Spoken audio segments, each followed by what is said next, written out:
Nuk ka punë më të mirë që ka mundësi njeriu me e ba para se të del nga kjo dynja, vetëm se ta kupton dhe vetëm se ta din se Allahu te bareke ve taala ty është duke të falur mëkatet dhe gjunahet. Kur ti të hysh në varr, që çdo secili prej neve do të hyjmë në varr, ku ti dhe unë dhe çdo secili do të japmi xhevap dhe llogari para Allahut, të dalmi para Allahut azza wa jall, vetëm se Allahu i lartësuar të na ketë falur mëkatet dhe gjunahet. O ju besimtar, dini se puna më e mirë që ka mundësi me ba një njeri para se të del nga kjo dynja është vetëm se Allahu ty më t'i falë mëkatet. E përsërit edhe njëherë.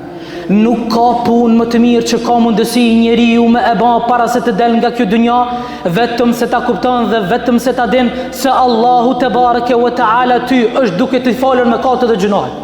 Kur ti të hysh në varr, që çdo secili prej neve do të hyjmë në varr, ku ti dhe unë dhe çdo secili do të japmi xhevap dhe llogari para Allahut, të dalmi para Allahut azza wa jall, vetëm se Allahu i lartësuar të na ketë falur mëkatet dhe gjunahet. O vëllezër, çdo secili prej neve e kemi një rutinë ditore. Çdo secili prej neve, çdo njeri e ka një rutinë ditore, javore apo mujore. Disa persona e kanë një rutinë ditore, thonë se nuk ka mundësi me u zgju në mëngjes dhe me i hap sytë mirë, vetëm se pa pi një gotë kafe. Është rutinë e tij ditore. O vëllezër besimtar, t'ju pyes për Zotin e Madhreshëm, cila duhet të jetë rutina ditore e një muslimani të devotshëm, të sinqert dhe të mençur? Tregoni për Allahun. Ju ka shkuar ndonjëherë në mendje kjo pyetje? Rutina ime ditore pra që ka me pi një kafe në mëngjes, në rregull. Po cila duhet të jetë një rutinë ditore një muslimanit i cili është i mençur dhe lartpams? Betohem në Allahun se rutina ditore kryesore që duhet të jetë e besimtarit është ajo rutinë që ti me i kërku falje Allahu te bareke ve taala për kusuret e tua, të metat e tua, gjunat e tua.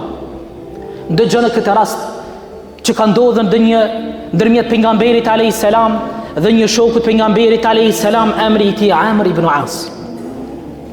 Amr ibn As në këtë kohë ishte jo besimtar. Dëshiron të pranon Islamin. Shkon tek pejgamberi alayhis salam. Dhe i thotë: "O i dërguar i Zotit, o Muhammed sallallahu alaihi wasallam, kam ardhur me ta shtrit dorën e besatimit. Se ti i rob dhe i dërguar i Zotit dhe se Allahu është një." Pejgamberi alayhis salam gëzohet shumë, sepse Amr ibn As ishte një njeri i mençur, dietar lartpams. Shumë i mençur.